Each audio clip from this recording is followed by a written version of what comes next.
Welcome to innovation of education. Innovation of education में आपका स्वागत है दोस्तों। आज हम इस वीडियो में जीके के यानी सामान्य ज्ञान के मिक्स इम्पॉर्टेंट क्वेश्चन को देखेंगे, जो कि SSC, NTPC, group D, UP तथा अन्य एग्ज़ाम के लिए यह उपयोगी होगा।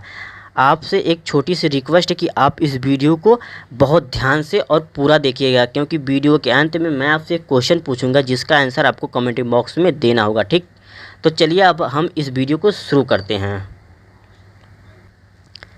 यदि आप इस चैनल पर नए आए हैं तो प्लीज़ चैनल को सब्सक्राइब कर लीजिए और बेल आइकन को दबा लीजिए। ठीक, जिससे क्या होगा, जब भी कोई नई वीडियो आएगी, ठीक है, तो उसका नोटिफिकेशन आपको मिल जाएगा। ठीक है, जिससे क्या होगा, आपसे कोई भी नॉलेजेबल वीडियो छूट नहीं पाएगी। ठीक, तो चलिए अब हम क्वेश्चन को देखते हैं। क्वेश्चन नंबर फर्स्ट है, सिंधु घाटी की खुदाई में मिले अवशेषों में तत्कालीन व्यापारिक और आर्थिक विकास के घोतक निम्नलिखित में से कौन से हैं? ऑप्शन ए है मिट्टी के बर्तन, ऑप्शन बी है मुद्राएं, ऑप्शन सी है नवे, ऑप्शन डी है मकान। ठीक है, तो सिंधु घाटी की खुदाई में जो मिले अवशेष से ठीक तत्कालीन और व्यापारिक आर्थिक विकास के घोतक निम्नलिखित कौन से हैं? तो ये है मुद्राएं, यानी option B is right answer. ठीक, अब बात करते हैं जो सिंधु घाटी के जो लोग थे, ठीक है, तो उन लोगों का जो आर्थिक जीवन था वो कैसा था? ठीक है, तो उन लोगों का जो आर्थिक जीवन था वो कृषि, पशुपालन, उद्योग धंधे तथा व्यापार और वाणिज्य पर आश्रित था। ठीक, अब बात करते हैं जो उनका व्यापार, ठीक, वो व्यापार कैसा था? ठीक है, तो वो व्यापार में क्या करते थे? वस्तु विनिमय पर आश्रित था। उनका जो व्यापार था वो वस्तु विनिमय पर आश्रित था, यानी वस्तु का क्या करते थे? एक्सचेंज करते थे, यानी वस्तु का अदला बदली कर लेते थे। ठीक, चलिए अब हम नेक्स्ट क्वेश्चन की तरफ अब आगे बढ़ते हैं। नेक्स्ट क्वेश्चन है, चंगेज़ खान ने जलालुद्दीन का पीछा करते हुए किसके शासनकाल में भारत की सीमाओं पर आक्रमण किया था? ठीक, option A Qutubuddin Aibak, option B है इल्तुतमिश, ऑप्शन सी है बलबन, ऑप्शन डी है नासिरुद्दीन खुसरो। ठीक है, तो चंगेज़ खान ने जलालुद्दीन का पीछा करते हुए किसके शासनकाल में भारत की सीमाओं पर आक्रमण किया था? तो ये किया था इल्तुतमिश, यानी option B is right answer. ठीक, चलिए अब हम नेक्स्ट क्वेश्चन की तरफ अब आगे बढ़ते हैं। नेक्स्ट क्वेश्चन है, बहादुर शाह था, ठीक, ऑप्शन ए है अंतिम लोधी वंश का शासक, ऑप्शन बी है शेरशाह सूरी का उत्तराधिकारी, ऑप्शन सी है अंतिम मुगल शासक, ऑप्शन डी है मराठा शासक शिवाजी का उत्तराधिकारी। ठीक है, तो ये बहादुर शाह था, तो ये बहादुर शाह क्या था? अंतिम मुगल शासक था। ठीक, यानी option C is right answer. ठीक, तो जो अंतिम शासक मुगल शाह था, ठीक है, ये जो क्या बहादुर शाह था, ठीक है, तो इसका उपनाम क्या है? इसका उपनाम था जफर। ठीक है, इसको 1857 के विद्रोह में बंदी बना लिया गया था, बाद में इसे रंगून के जेल में भेज दिया गया था। ठीक है, और इसकी जो मृत्यु हुई थी 1862 ईस्वी में इसकी मृत्यु हो गई थी। ठीक, चलिए अब हम नेक्स्ट क्वेश्चन की तरफ अब आगे बढ़ते हैं।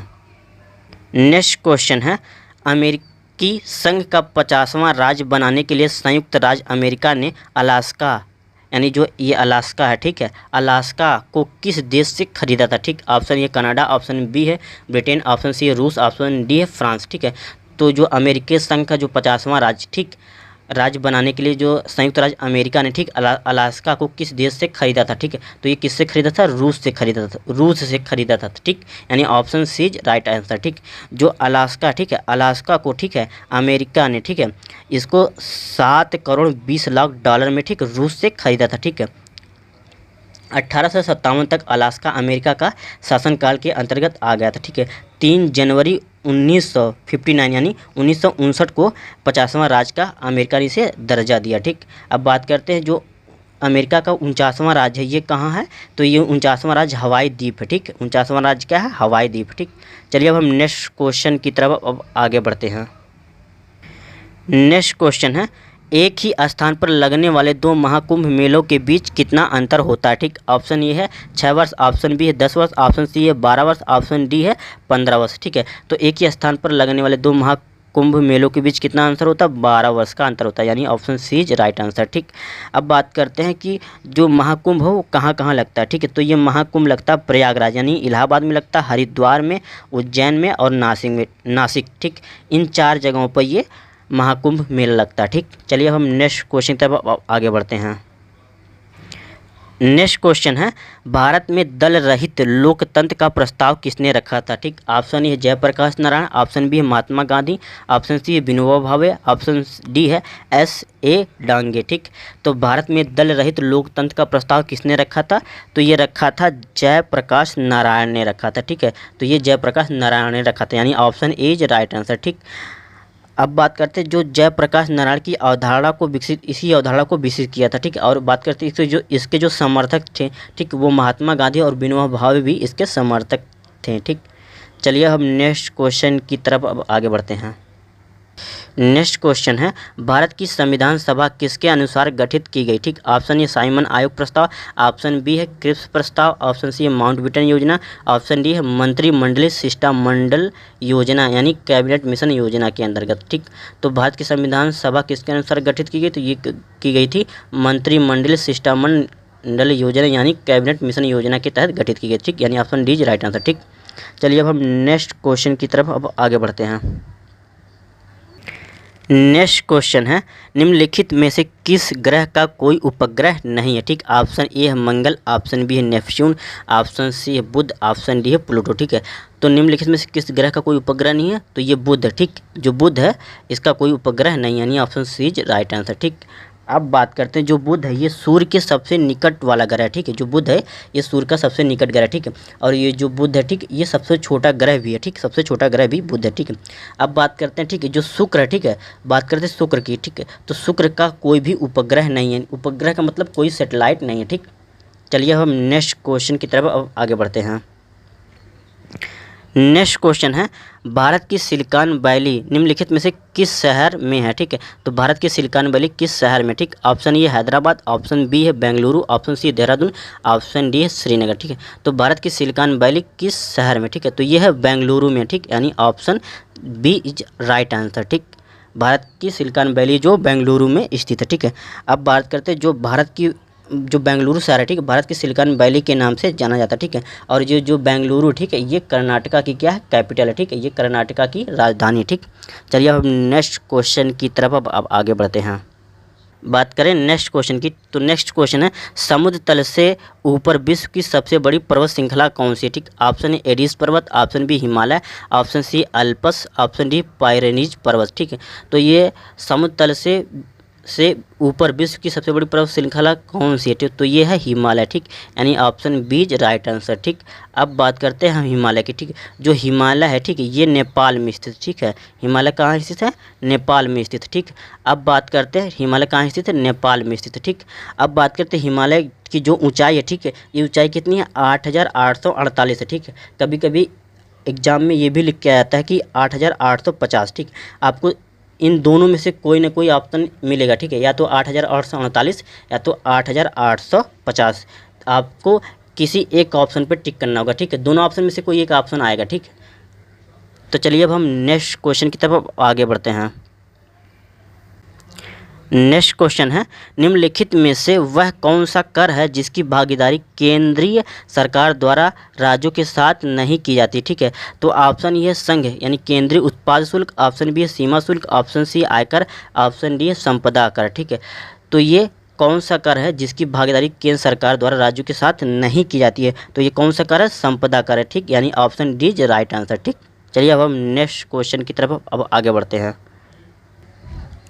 नेक्स्ट क्वेश्चन है, पूर्ण प्रतियोगिता के लिए एक अनिवार्य शर्त है। ठीक है, पूर्ण प्रतियोगिता के लिए एक अनिवार्य शर्त है। ठीक, तो ऑप्शन ये एक जैसे उत्पाद। ठीक, ऑप्शन बी है विभिन्न कीमतों क्रेताओं और विक्रेताओं की विशाल संख्या, ऑप्शन सी अधिक संख्या में क्रेता व कम संख्या में विक्रेता, ऑप्शन डी है बाजार में केवल एक ही विक्रेता। ठीक, तो ये क्वेश्चन है इकोनॉमिक्स से संबंधित। ठीक, ये क्वेश्चन इकोनॉमिक्स से संबंधित है। ठीक, बात करते हैं इस क्वेश्चन में क्या करें कि पूर्ण प्रतियोगिता के लिए क्या एक अनिवार्य शर्त है। ठीक है, तो ये क्या है? तो ये है विभिन्न कीमतों क्रेताओं और विक्रेताओं के लिए विशाल संख्या। ठीक, यानी option B is right answer. ठीक, इसके साथ मैं आपको एक और इसकी शर्त बता दे रहा हूँ। ठीक है, तो एक और है वस्तु का समरूप या सजाती होना। ठीक, ये इसकी दूसरी शर्त है। ठीक, चलिए हम नेक्स्ट क्वेश्चन की तरफ आगे बढ़ते हैं।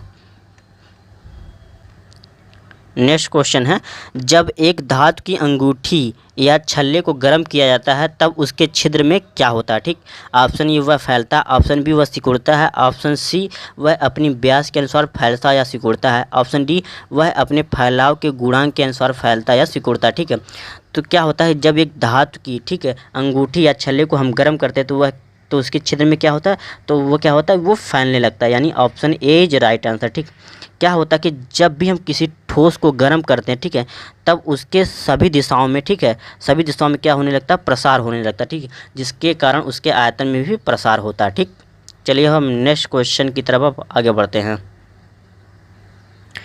नेक्स्ट क्वेश्चन है, अनाज के परिरक्षण के लिए निम्नलिखित में से किस पदार्थ का प्रयोग किया जाता है? ठीक, option A sodium benzoate, option B है सिरका, ऑप्शन सी है सोडियम क्लोराइड, ऑप्शन डी है पोटेशियम परमैंगनेट। ठीक, अनाज के परिरक्षण के लिए, ठीक, यानी अनाज को सुरक्षित रखने के लिए, ठीक है, अनाज को सुरक्षित रखने के लिए, ठीक, निम्नलिखित में से किस पदार्थ का प्रयोग किया जाता है? ठीक है, तो ये किसका प्रयोग किया जाता है, तो ये सोडियम बेंजोएट का प्रयोग किया जाता है, यानी option A is right answer. ठीक, अब बात करते हैं इसके रासायनिक सूत्र। ठीक, रासायनिक सूत्र की, सोडियम बेंजोएट के रासायनिक सूत्र की बात करते हैं तो ये होता है एन, ठीक, Na, ठीक, NaC7, ठीक, NaC7H, ठीक, NaC7H5, ठीक, O2, ठीक, इसका क्या होता है, ये रासायनिक सूत्र होता है। ठीक, चलिए अब हम नेक्स्ट क्वेश्चन की तरफ अब आगे बढ़ते हैं।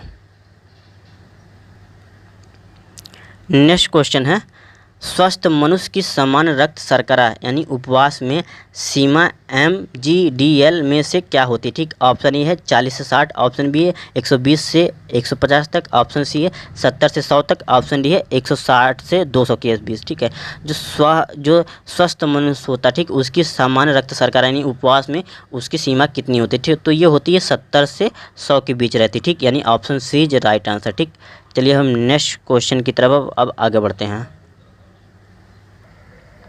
नेक्स्ट क्वेश्चन है, यदि एक पेड़ है जिसके तने का अनुप्रस्थ परिच्छेद करने पर 50 घेरे दिखाई देते हैं तो इस पेड़ की आयु कितनी है? ठीक, ऑप्शन ए है 50 महीने, ऑप्शन बी है 5 वर्ष, ऑप्शन सी है 25 वर्ष, ऑप्शन डी है 5 वर्ष। ठीक, तो एक पेड़ है, ठीक है, जिसके तने का अनुप्रस्थ परिच्छेद करने पर, ठीक, अनुप्रस्थ परिच्छेद करने पर मतलब है कि उसको काटने पर, ठीक है, जैसे कोई पेड़ हो गया, ठीक है, जैसे कोई पेड़ है, ठीक है, जब हम इसको काटेंगे, ठीक है, तो पेड़ के अंदर वो 50 घेरे दिखाई देंगे, मतलब पेड़ के अंदर आपको, ठीक है, ऐसा ये पेड़ है, ठीक है, जब इसको आप काटेंगे तो इसके अंदर आपको संरचनाएं ये रिंग नुमा संरचनाएं दिखाई देंगे, ठीक है, जैसे संरचनाएं दिखाई देंगे। ठीक है, तो ये 50 घेरे ऐसे दिखाई दे रहे हैं। तो इस पेड़ की आयु कितनी है? ठीक है, तो इस पेड़ की आयु कितनी है? ठीक है, तो इस पेड़ की आयु होगी 50 वर्ष। ठीक, यानी option D is right answer. ठीक, जो ये रिंग नुमा घेरे हैं, ठीक है, इसको हम क्या कहते हैं? ठीक है, इसको हम वलय भी कहते हैं। ठीक है, जो ये रिंग नुमा घेरे होते हैं, ठीक, इसको हम क्या कहते हैं? वलय भी कहते हैं। ठीक है,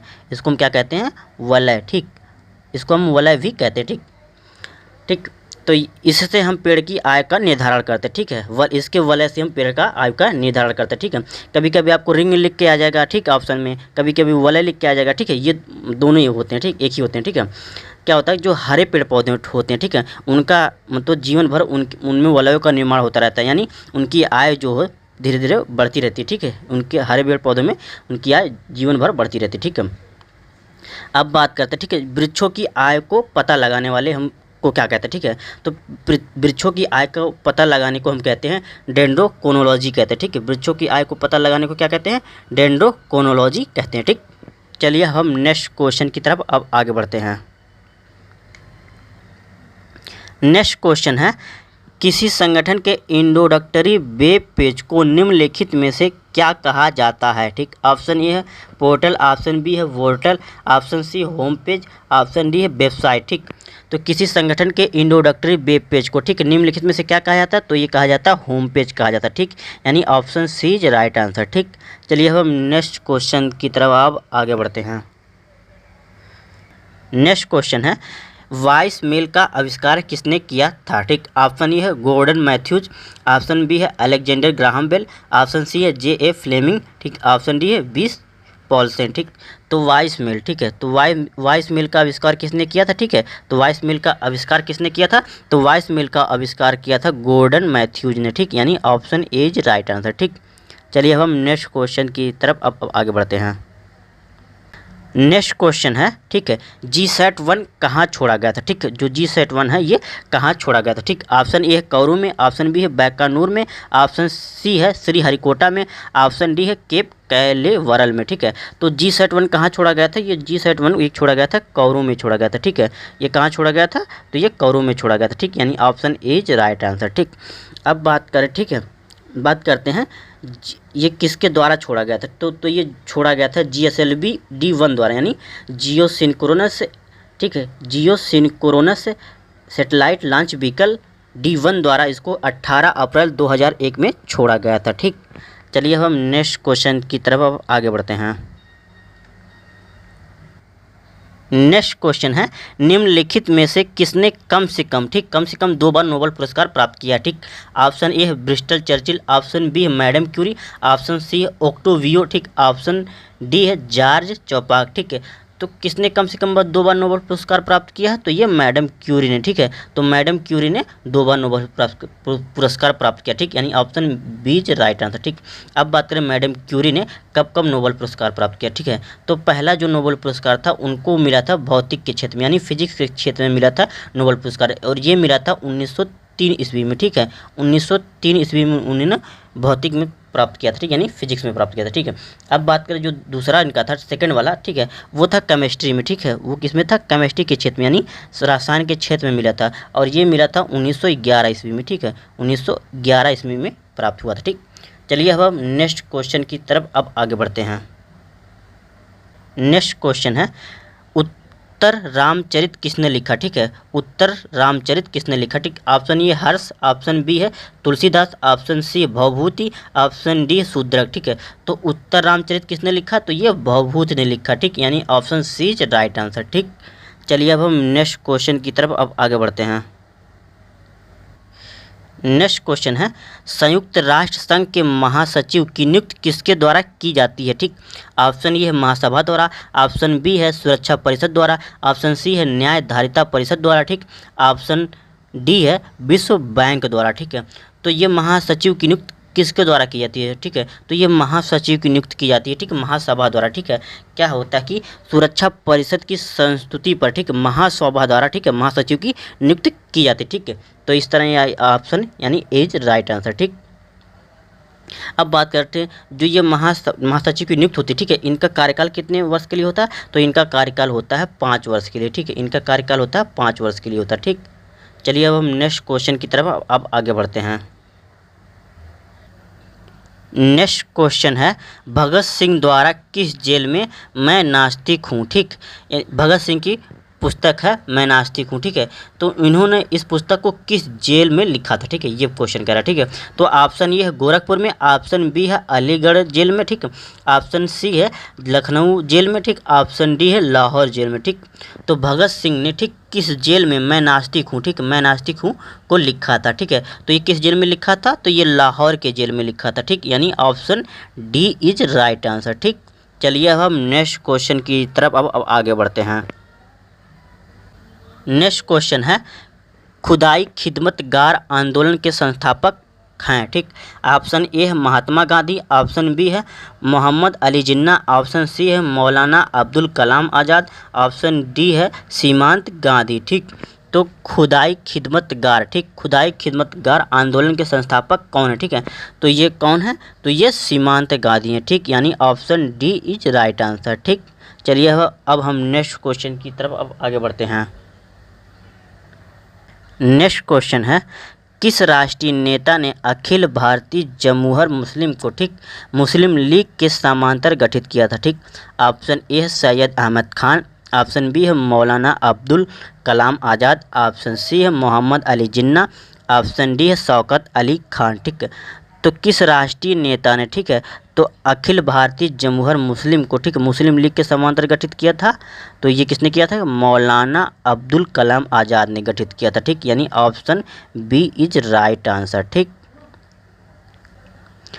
अब आपके लिए आज का क्वेश्चन, ठीक, क्वेश्चन फॉर यू। ठीक, क्वेश्चन है, पोलियो टीके का अन्वेषण किसने किया था? ठीक, यानी पोलियो टीके को खोजा किसने था? ठीक है, ऑप्शन ए है John Salk, option B Albert Sabin, option C है वर्क होल्डर, ऑप्शन डी है रॉबर्ट कोच। ठीक, तो ये 4 ऑप्शन दिए गए। ठीक है, इन चारों ऑप्शन में से आपको एक आंसर आपको बताना। ठीक, आप इसका आंसर कमेंट बॉक्स में बता दीजिएगा। ठीक है, तो आज के लिए बस इतना ही। आई होप कि यह वीडियो आपको पसंद आई होगी। यदि यह वीडियो आपको ज़रा सा भी पसंद आई हो तो प्लीज़ इसे लाइक करें और कमेंट करके बताएं कि यह वीडियो आपको कैसी लगी। ठीक, इसके अलावा आप इस वीडियो को अपने दोस्तों के साथ स्टडी रिलेटेड ग्रुप जैसे कि व्हाट्सएप हो गया, फेसबुक हो गया तथा अन्य ग्रुप में भी इसे शेयर करें। ठीक, इसके अलावा यदि आप चैनल पर नए आए हैं तो प्लीज़ चैनल को सब्सक्राइब कर लें और बेल आइकन को दबाकर ठीक ऑल नोटिफिकेशन को ऑन कर ले। ठीक, जिससे क्या होगा, यदि कोई नई वीडियो आएगी तो उसका नोटिफिकेशन आपको मिल जाएगा, जिससे कोई भी नॉलेजेबल वीडियो आपसे छूट नहीं पाएगी। ठीक, इसके अलावा आप हमें इंस्टाग्राम पर भी फॉलो कर सकते हैं। ठीक, मैं उसका लिंक आपको डिस्क्रिप्शन बॉक्स में दे दूँगा। तो आज के लिए बस इतना ही। तब तक के लिए जय हिंद, जय भारत। ठीक, मिलते हैं आपसे अगले नेक्स्ट वीडियो में। तब तक आप अपना ख्याल रखिए और पढ़ाई करते रहिए।